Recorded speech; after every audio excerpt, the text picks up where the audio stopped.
O Brasil da República do Café com Leite era uma farsa, uma democracia para poucos, uma máquina de enriquecer uma pequena elite. Em 1929, o Castelo de Areia desaba. A crise mundial estrangula nossa economia. E é do caos que surge a figura de Getúlio Vargas, um político do Sul que prometia um Brasil novo. Mas como ele chegaria ao poder? Não foi pela vontade do povo, mas por um golpe civil-militar que ficou conhecido como a Revolução de 1930.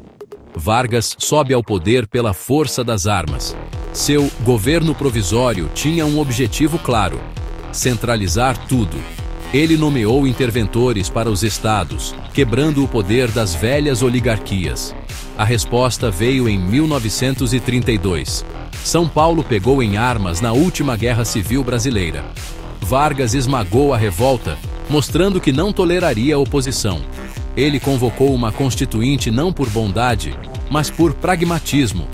A Constituição de 1934 foi uma vitória momentânea das forças democráticas, mas Vargas já havia provado seu apetite pelo poder absoluto. A polarização era o cenário perfeito para um ditador. De um lado, os camisas verdes integralistas, fascistas. De outro, a Aliança Nacional Libertadora, de esquerda. A intentona comunista de 1935 foi a desculpa que Vargas precisava. Decretou o estado de sítio e a Lei de Segurança Nacional, instrumentos de perseguição política. A deportação de Olga Benário, uma mulher grávida, para a morte nas garras de Hitler, foi um aviso. O Estado Novo estava chegando. 1937, o golpe final. Com base em um documento forjado, o Plano Cohen, Vargas decreta o Estado Novo. Fecha o Congresso, extingue os partidos, rasga a Constituição. Era uma ditadura declarada, inspirada no fascismo de Salazar e Mussolini. O Brasil acordou em uma jaula de aço, e o carcereiro se chamava Getúlio Vargas. Como se mantém uma ditadura? Com medo e com encantamento. O DIP, Departamento de Imprensa e Propaganda, era o coração do regime. Fabricava a imagem de Vargas como o pai dos pobres, um líder benevolente. Enquanto isso, a censura calava qualquer voz dissonante. Jornais eram fechados, livros queimados, opositores eram presos e torturados pela polícia política de Filinto Müller. Era um Brasil de fachada, onde a ordem era imposta pela força bruta. E os direitos trabalhistas? A CLT? Este é o grande mito. Vargas não garantiu direitos como fruto da luta popular. Ele os concedeu como uma esmola do Estado paternalista. Por quê? Para controlar a massa de trabalhadores que se urbanizava. Os sindicatos eram atrelados ao governo. Serviam para frear greves, não para organizá-las. Era uma troca perversa. Eu lhe dou carteira de trabalho e, em troca, você me dá sua liberdade.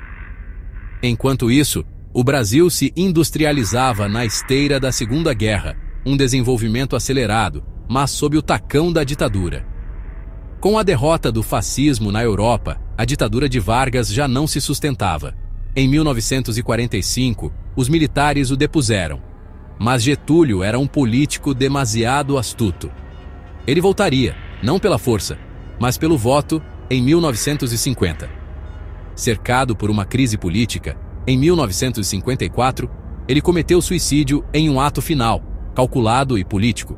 Sua carta-testamento, lida para milhões no rádio, o transformou em mártir. Saio da vida para entrar na história. Ele havia forjado seu próprio mito. O legado de Vargas é uma sombra que se estende até nosso presente. Ele nos deixou um Estado forte e uma indústria nacional, mas também uma cultura política autoritária, onde o homem forte é visto como uma solução. Ele nos deu a CLT, mas também nos ensinou que os direitos podem vir de cima, não da luta organizada. Vargas foi o espelho de um Brasil cheio de contradições. Um país que anseia por desenvolvimento, mas que muitas vezes fecha os olhos para o preço que se paga em liberdade. Entender Vargas não é decidir se ele foi herói ou vilão. É entender as raízes do Brasil moderno, um país forjado na bigorna do autoritarismo.